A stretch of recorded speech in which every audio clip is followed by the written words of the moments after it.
जय भोलेनाथ। आपका दिन मंगलमय हो और भगवान भोलेनाथ और माता पार्वती की कृपा आप और आपके परिवार पर सदा सर्वदा बनी रहे। आज की वीडियो में आप श्रवण करेंगे ब्रह्मा नारद संवाद में देवताओं को उपदेश देने के बारे में। उम्मीद करती हूँ वीडियो आपको पसंद आएगी। ओम नमः शिवाय। नारद जी बोले, ब्रह्मा जी आप धन्य हैं क्योंकि आपने अपनी बुद्धि को शिव चरणों में लगा रखा है। कृपा कर इस आनंदमय विषय का वर्णन सविस्तार पुण्य कीजिए। ब्रह्मा जी ने कहा, हे नारद, एक समय की बात है, मैंने सब ओर से देवताओं और ऋषियों को बुलाया और क्षीर सागर के तट पर भगवान विष्णु की स्तुति कर उन्हें प्रसन्न किया। भगवान विष्णु प्रसन्न होकर बोले, हे ब्रह्मा जी एवं अन्य देवगणों, आप यहाँ क्यों पधारे हैं? आपके मन में क्या इच्छा है?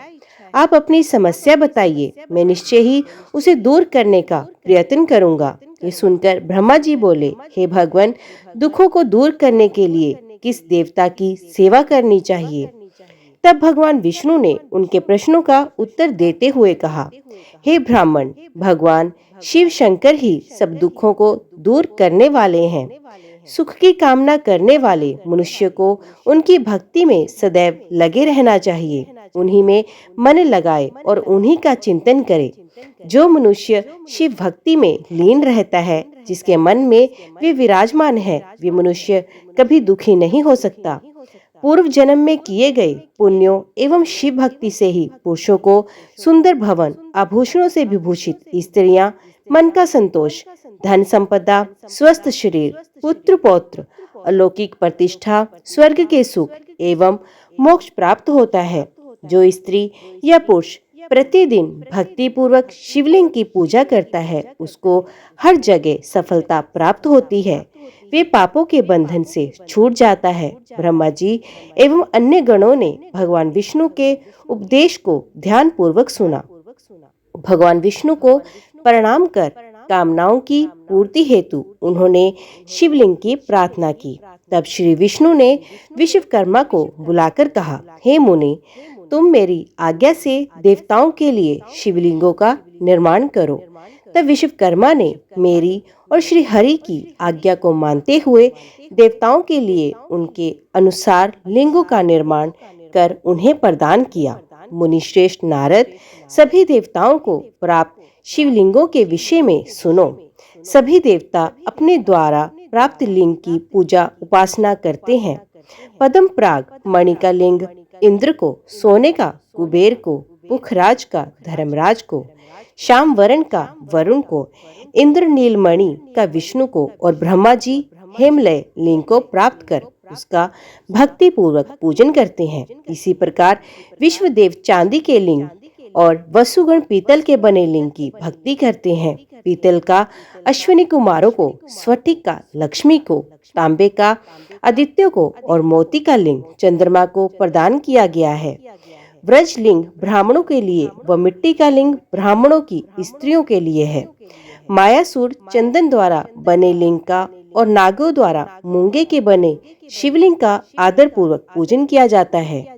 देवी मक्खन के बने लिंग की अर्चना करती हैं। योगी जन भस्ममय लिंग की, यक्षगण दधि से निर्मित लिंग की, छाया देवी आटे की लिंग और ब्रह्मपत्नी रत्न में शिवलिंग की पूजा करती हैं। बाणासुर पार्थिव लिंग की पूजा करता है। भगवान विष्णु ने देवताओं को उनके हित के लिए शिवलिंग के साथ पूजन विधि भी बताई। देवताओं के वचनों को सुनकर मेरे हृदय में हर्ष की अनुभूति हुई। मैंने लोगों का कल्याण करने वाली शिव पूजा की उत्तम विधि बताई। ये शिव भक्ति समस्त अभीष्ट फलों को प्रदान करने वाली है। इस प्रकार लिंगों के विषय में बताकर ब्रह्मा जी ने शिवलिंग व शिव भक्ति की महिमा का वर्णन किया। शिव पूजन भोग और मोक्ष प्रदान करता है। मनुष्य जन्म उच्च कुल में प्राप्त करना अत्यंत दुर्लभ है, इसलिए मनुष्य रूप में जन्म लेकर मनुष्य को शिव भक्ति में लीन रहना चाहिए। शास्त्रों द्वारा बताए गए मार्ग का अनुसरण करते हुए, जाति के नियमों का पालन करते हुए कर्म करे, संपत्ति के अनुसार दान आदि दे, जप तप यज्ञ और ध्यान करे। ध्यान के द्वारा ही परमात्मा का साक्षात्कार होता है। भगवान शंकर अपने भक्तों के लिए सदा उपलब्ध रहते हैं। जब तक ज्ञान की प्राप्ति ना हो तब तक कर्मों से ही आराधना करें। इस संसार में जो जो वस्तु सत असत रूप में दिखती है अथवा सुनाई देती है वे परब्रह्म शिव रूप है। तत्व ज्ञान ना होने तक देव की मूर्ति का पूजन करें। अपनी जाति के लिए अपनाए गए कर्म का प्रयत्न पूर्वक पालन करें। आराध्य देव का पूजन श्रद्धा पूर्वक करें, क्योंकि पूजन और दान से ही हमारी सभी विघ्न व बाधाएं दूर होती हैं। जिस प्रकार मैले कपड़े पर रंग अच्छे से नहीं चढ़ता परंतु साफ कपड़े पर अच्छी तरह से रंग चढ़ता है, उसी प्रकार देवताओं की पूजा अर्चना से मनुष्य का शरीर पूर्णता निर्मल हो जाता है, उस पर ज्ञान का रंग चढ़ता है और वे भेदभाव आदि बंधनों से छूट जाता है।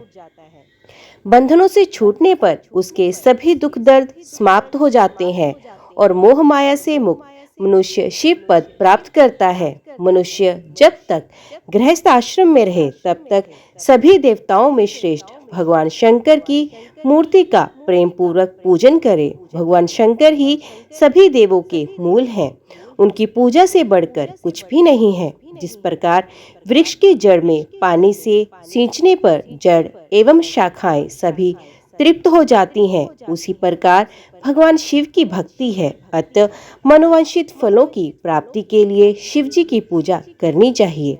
अभीष्ट फलों की प्राप्ति तथा सिद्धि के लिए समस्त प्राणियों को सदैव लोक कल्याणकारी भगवान शिव का पूजन करना चाहिए। हे नारद, अब मैं शिव पूजन की सर्वोत्तम विधि बताता हूँ। ये विधि समस्त अभीष्ट तथा सुखों को प्रदान करने वाली है। उपासक ब्रह्म मुहूर्त में उठकर जगदम्बा पार्वती और भगवान शिव का स्मरण करे। दोनों हाथ जोड़कर उनके सामने सर झुकाकर भक्ति पूर्वक प्रार्थना करे। हे देवेश उठिए, हे त्रिलोकीनाथ उठिए, मेरे हृदय में निवास करने वाले देव उठिए और पूरे ब्रह्मांड का मंगल करिए। हे प्रभु, मैं धर्म अधर्म को नहीं जानता, आपकी प्रेरणा से ही मैं कार्य करता हूँ। फिर गुरु चरणों का ध्यान करते हुए कमरे से निकलकर शौच आदि से निवृत्त हो मिट्टी और जल से देह को शुद्ध करे। दोनों हाथों और पैरों को धोकर दातुन करे तथा 16 बार जल की अंजलियों से मुंह को धोएं। ये कार्य सूर्योदय से पूर्व ही करें। हे देवताओं और ऋषियों, षष्ठी, प्रतिपदा, अमावस्या, नवमी और रविवार के दिन दातुन ना करें। नदी अथवा घर में समय से स्नान करें। मनुष्य को देश और काल के विरुद्ध स्नान नहीं करना चाहिए। रविवार, श्राद्ध, संक्रांति, ग्रहण, महादान और उपवास वाले दिन गर्म जल में स्नान ना करें। कर्म से वारों को देखकर ही तेल लगाए। जो मनुष्य नियम पूर्वक रोज तेल लगाता है उसके लिए तेल लगाना किसी भी दिन दूषित नहीं है। सरसों के तेल को ग्रहण के दिन प्रयोग में ना लाएं। इसके उपरांत स्नान पूर्व या उत्तर की ओर मुख करके बैठें। स्नान के उपरांत स्वच्छ अर्थात धुले हुए वस्त्र को धारण करें।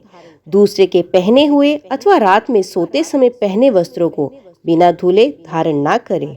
स्नान के बाद पितरों एवं देवताओं को प्रसन्न करने हेतु तर्पण करें। उसके बाद धुले हुए वस्त्र धारण करें और आचमन करें। पूजा हेतु स्थान की गोबर आदि से लीपकर शुद्ध करें। वहां लकड़ी के आसन की व्यवस्था करें। ऐसा आसन अभीष्ट फल देने वाला होता है। उस आसन पर बिछाने के लिए मृग अर्थात हिरण की खाल की व्यवस्था करें। उस पर बैठकर भस्म से त्रिपुंड लगाएं। त्रिपुंड से जप तप तथा दान सफल होता है। त्रिपुंड लगाकर रुद्राक्ष धारण करें। तत्पश्चात मंत्रों का उच्चारण करते हुए आचमन करें। पूजा सामग्री को एकत्रित करें। फिर जल, गंध और अक्षत के पात्र को दाहिने भाग में रखें। फिर गुरु की आज्ञा लेकर और उनका ध्यान करते हुए सब परिवार शिव का पूजन करें। विघ्न विनाशक गणेश जी का बुद्धि सिद्धि सहित पूजन करें। ओम गणपते नमः का जाप करके उन्हें नमस्कार करें तथा क्षमा याचना करें। कार्तिकेय एवं गणेश जी का एक साथ पूजन करें तथा उन्हें बारंबार नमस्कार करें। फिर द्वार पर स्थित लंबोदर नामक द्वारपाल की पूजा करें। तत्पश्चात भगवती देवी की पूजा करें। चंदन, कुमकुम, दीप, धूप, दीप और नैवेद्य से शिव जी का पूजन करें। प्रेम पूर्वक नमस्कार करें। अपने घर में मिट्टी, सोना, चांदी, धातु या अन्य किसी धातु की शिव प्रतिमा बनाएं। भक्ति पूर्वक शिव जी की पूजा कर उन्हें नमस्कार करें। मिट्टी का शिवलिंग बनाकर विधि पूर्वक उसकी स्थापना करें तथा उसकी प्राण प्रतिष्ठा करें। घर में भी मंत्रोच्चार करते हुए पूजा करनी चाहिए। पूजा उत्तर की ओर मुख करके करनी चाहिए। आसन पर बैठकर गुरु को नमस्कार करें। अर्घ्य पात्र से शिवलिंग पर जल चढ़ाएं। शांत मन से पूर्ण श्रद्धावंत होकर महादेव जी का आवाहन इस प्रकार करें। जो कैलाश के शिखर पर निवास करते हैं और माता पार्वती के पति हैं, जिनके स्वरूप का वर्णन शास्त्रों में है, जो समस्त देवताओं के लिए पूजित हैं, जिनके 5 मुख, 10 हाथ तथा प्रत्येक मुख पर 3-3 नेत्र हैं, जो सर पर चंद्रमा, मुकुट और जटा धारण किए हुए हैं, जिनका रंग कपूर के समान है, जो बाघ की खाल बांधते हैं, जिनके गले में वासुकी नामक नाग लिपटा है, जो सभी मनुष्यों को शरण देते हैं, और सभी भक्तगण जिनकी जय जयकार करते हैं, जिनका सभी वेद और शास्त्रों में गुणगान किया गया है। ब्रह्मा विष्णु जिनकी स्तुति करते हैं, जो परम आनंद देने वाले तथा भक्तवत्सल हैं। ऐसे देवों के देव महादेव भगवान शिव जी का मैं आवाहन करता हूँ। इस प्रकार आवाहन करने के पश्चात उनका आसन स्थापित करें। आसन के बाद शिव जी को पद्म और अर्घ दें। पंचामृत के द्रव्यों द्वारा शिवलिंग को स्नान कराएं तथा मंत्रों सहित द्रव्य अर्पित करें। स्नान के पश्चात सुगंधित चंदन का लेप करें तथा सुगंधित जलधारा से उनका अभिषेक करें। फिर आचमन कर जल दें और वस्त्र अर्पित करें। मंत्रों द्वारा भगवान शिव को तिल, जौ, गेहूं, मूंग और उड़द अर्पित करें। पुष्प चढ़ाएं। शिव जी के प्रत्येक मुख पर कमल, शतपत्र, शंख पुष्प, कुश पुष्प, धतूरा, मंदार, द्रोण पुष्प, तुलसी दल तथा बेलपत्र चढ़ाकर पराभक्ति से महेश्वर की विशेष पूजा करें। बेलपत्र समर्पित करने से शिव जी की पूजा सफल होती है। तत्पश्चात सुगंधित चूर्ण तथा सुवासित तेल बड़े हर्ष के साथ भगवान शिव को अर्पित करें। गूगल और अगरू की धूप दें। घी का दीपक जलाएं। प्रभु शंकर, आपको हम नमस्कार करते हैं। आप अर्घ को स्वीकार करके मुझे रूप दीजिए, यश दीजिए और भोग व मोक्ष रूपी फल प्रदान कीजिए। ये कहकर अर्घ अर्पित करें। नैवेद्य और तांबूल अर्पित करें। 5 बत्ती की आरती करें। 4 बार पैरों में, 2 बार नाभि के सामने, 1 बार मुख के सामने तथा संपूर्ण शरीर में 7 बार आरती दिखावें। तत्पश्चात शिव जी की परिक्रमा करें। हे प्रभु शिव शंकर, मैंने अज्ञान से अथवा जानबूझकर जो पूजन किया है वे आपकी कृपा से सफल हो। हे भगवान, मेरे प्राण आप में लगे हैं। मेरा मन सदा आपका ही चिंतन करता है। हे गौरीनाथ, भूतनाथ, आप मुझ पर प्रसन्न होइए। प्रभु, जिनके पैर लड़खड़ाते हैं उनका आप ही एकमात्र सहारा है। जिन्होंने कोई भी अपराध नहीं किया है उनके लिए आप ही शरण दाता है। ये प्रार्थना करके पुष्पांजलि अर्पित करें तथा पुण्य भगवान शिव को नमस्कार करें। देवेश्वर प्रभु, अब आप परिवार सहित अपने स्थान को पधारें तथा जब पूजा का समय हो तब पुण्य यहाँ पधारें। इस प्रकार भगवान शंकर की प्रार्थना करते हुए उनका विसर्जन करें और उस जल को अपने हृदय में लगाकर मस्तक पर लगाएं। हे महर्षियों, इस प्रकार मैंने आपको शिव पूजन की सर्वोत्तम विधि बता दी है, जो भोग और मोक्ष प्रदान करने वाली है।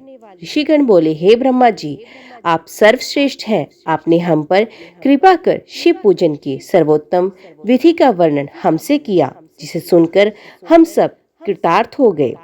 हे महाभाग, अब आप ये बताइए कि भगवान शिव जी की किन किन फूलों से पूजा करनी चाहिए।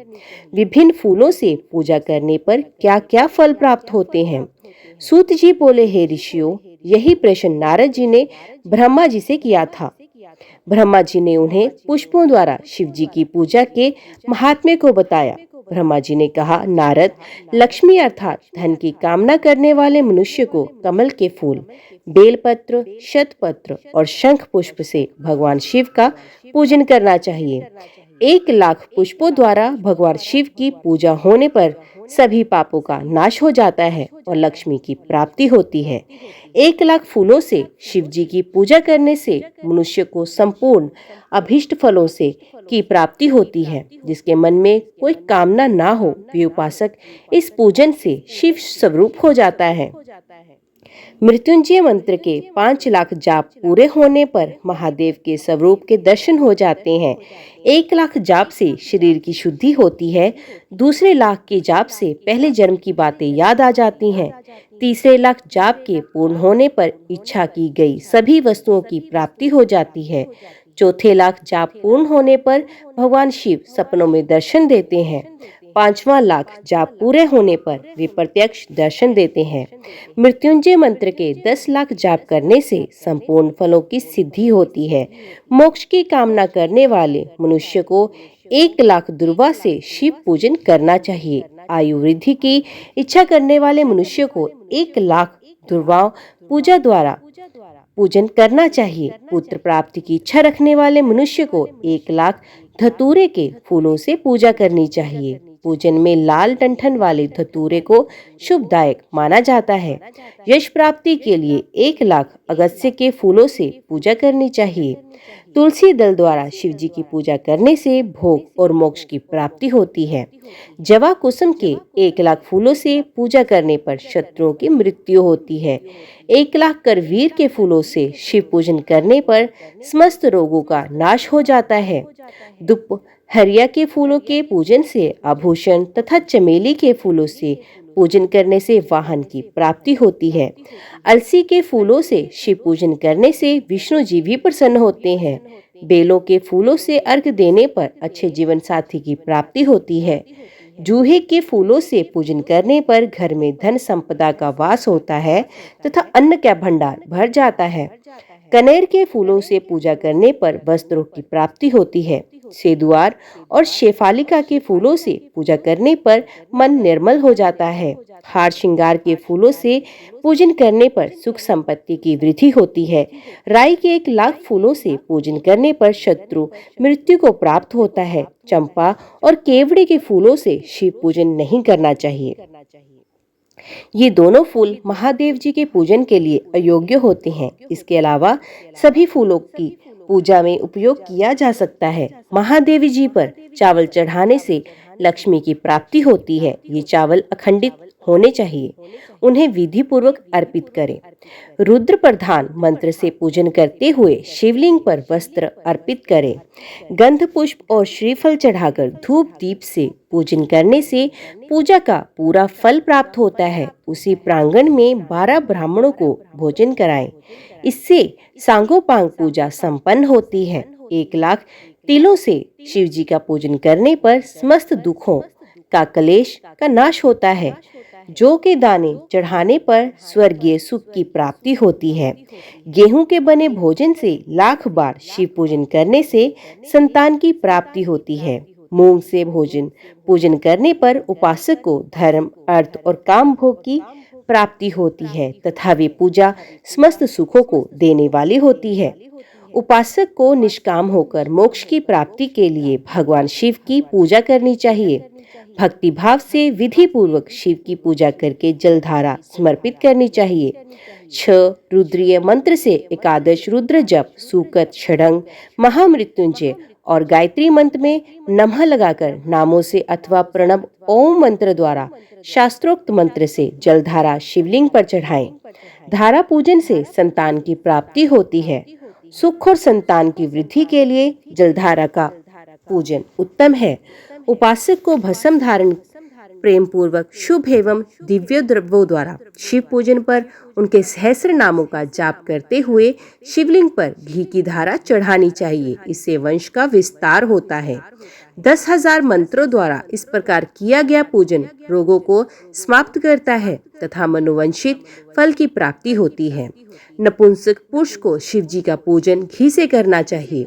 ब्राह्मणों को भोजन कराना चाहिए और प्रजापत्य का व्रत भी करना चाहिए।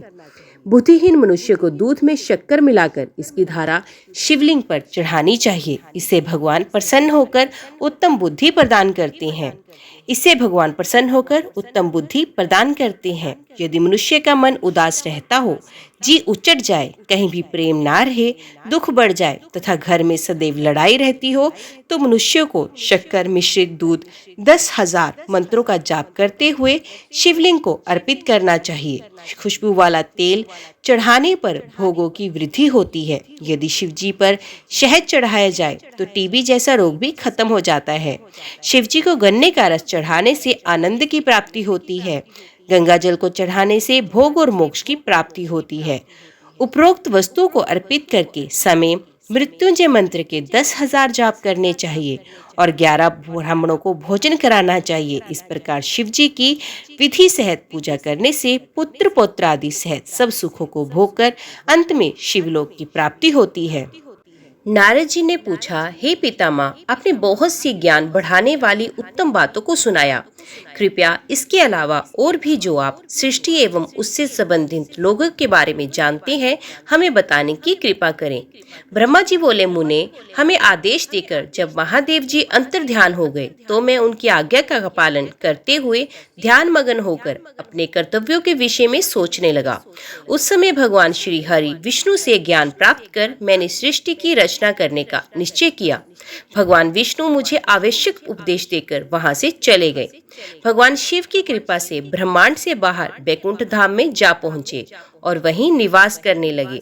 सृष्टि की रचना करने के उद्देश्य से मैंने भगवान शिव और विष्णु का स्मरण करके जल को हाथ में लेकर ऊपर की ओर उछाला।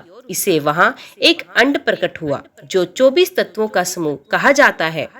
वह विराट आकार वाला अंड जड़ रूप में था। उसे चेतनता प्रदान करने हेतु मैं कठोर तप करने लगा और 12 वर्षों तक तप करता रहा। तब श्री हरि विष्णु स्वयं प्रकट हुए और प्रसन्नता पूर्वक बोले।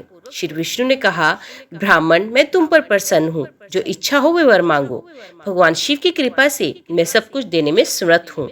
ब्रह्मा जी बोले, महाभाग, आपने मुझ पर बड़ी कृपा की। भगवान शंकर ने मुझे आपके हाथ सौंप दिया है। आपको मैं नमस्कार करता हूँ। कृपा कर इस विराट 24 तत्वों से बने अंड को चेतना प्रदान कीजिए। और मेरा ऐसा कहने पर श्री विष्णु ने अनंत रूप धारण कर अंड में प्रवेश किया। उस समय उनके सहस्रों मस्तक, सहस्र आंखें और सहस्र पैर थे। उनके अंड में प्रवेश करते ही वे चेतन हो गया। पाताल से सत्यलोक तक अंड के रूप में वहां विष्णु भगवान विराजने लगे। अंड में विराजमान होने के कारण विष्णु जी वैराज पुरुष कहलाए। पंचमुख महादेव ने अपने निवास हेतु कैलाश नगर का निर्माण किया। देव ऋषि संपूर्ण ब्रह्मांड का नाश होने पर भी वैकुंठ और कैलाश अमर रहेंगे, अर्थात इनका नाश नहीं हो सकता। महादेव की आज्ञा से ही मुझ में सृष्टि की रचना करने की इच्छा उत्पन्न हुई है। अनजाने में ही मुझसे तमोगुणी सृष्टि की उत्पत्ति हुई, जिसे अविद्या पंचक कहते हैं। उसके पश्चात भगवान शिव की आज्ञा से स्थावर संज्ञक वृक्ष, जिसे पहला सर्ग कहते हैं, का निर्माण हुआ, परंतु पुरुषार्थ का साधक नहीं था। अतः दूसरा सर्ग त्र्यक्त्रोत्र प्रकट हुआ। ये दुख से भरा हुआ था। तब ब्रह्मा जी द्वारा ऊर्ध्व स्तोत्र नामक तीसरे सर्ग की रचना की गई। ये सात्विक सर्ग देव सर्ग के नाम से प्रसिद्ध हुआ। ये सर्ग सत्यवादी तथा परम सुखदायक है। इसकी रचना के उपरांत मैंने पुण्य शिव चिंतन आरंभ कर दिया। तब एक रचोगुणी सृष्टि का आरंभ हुआ, जो अर्वाक स्तोत्र नाम से विख्यात हुआ। इसके बाद मैंने 5 विकृत सृष्टि और 3 प्राकृत सर्गों का जन्म दिया। पहला महत्त्व, दूसरा भूतों और तीसरा वैकारिक सर्ग है। इसके अलावा 5 विकृत सर्ग हैं। दोनों को मिलाकर कुल 8 सर्ग होते हैं। 9वां कोवार सर्ग है, जिससे सनत सनंदन कुमारों की रचना हुई। सनत आदि मेरे 4 मानस पुत्र हैं, जो ब्रह्मा के समान है। वे महान व्रत का पालन करने वाले हैं। वे संसार में विमुख एवं ज्ञानी हैं। उनका मन शिव चिंतन में लगा रहता है। मुनि नारद मेरी आज्ञा पाकर भी उन्होंने सृष्टि के कार्य में मन नहीं लगाया। इससे मुझ में क्रोध प्रवेश कर गया। तब भगवान विष्णु ने मुझे समझाया और भगवान शिव की तपस्या करने के लिए कहा। मेरी घोर तपस्या से मेरी भुहों और नाक के मध्य भाग से महेश्वर की 3 मूर्तियां प्रकट हुई, जो पूर्णांश, सर्वेश्वर एवं दया सागर थी। और भगवान शिव का अर्धनारीश्वर रूप प्रकट हुआ। जन्म मरण से रहित परम तेजस्वी सर्वज्ञ नीलकंठ साक्षात उमा वल्लभ भगवान महादेव के साक्षात दर्शन कर मैं धन्य हो गया। मैंने भक्ति भाव से उन्हें प्रणाम किया और उन्हें प्रसन्न करने के लिए उनकी स्तुति करने लगा। तब मैंने उनसे जीवों की रचना करने की प्रार्थना की। मेरी प्रार्थना स्वीकारते हुए देवाधिदेव भगवान शिव ने रुद्र गणों की रचना की। तब मैंने उनसे पुण्य कहा, देवेश्वर शिव शंकर, अब आप संसार की मोह माया में लिप्त ऐसे जीवों की रचना करें जो मृत्यु और जन्म के बंधन में बंधे हों। ये सुनकर महादेव जी हंसते हुए कहने लगे। शिव जी ने कहा, हे ब्रह्मा, मैं जन्म और मृत्यु के भय में लिप्त जीवों की रचना नहीं करूंगा, क्योंकि वे जीव संसार रूपी बंधन में बंधे होने के कारण दुखों से युक्त होंगे। मैं सिर्फ से उनका उद्धार करूंगा, उन्हें परम ज्ञान प्रदान कर उनके ज्ञान का विकास करूंगा। हे प्रजापति, इन जीवों की रचना आप करें।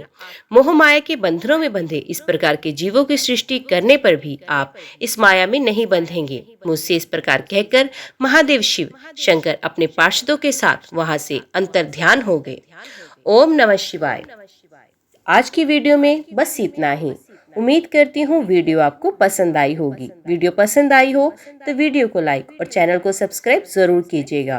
तो मिलते हैं अगले अध्याय के साथ। तब तक के लिए देखते व सुनते रहिए। जय मां कंजक, जय माता दी।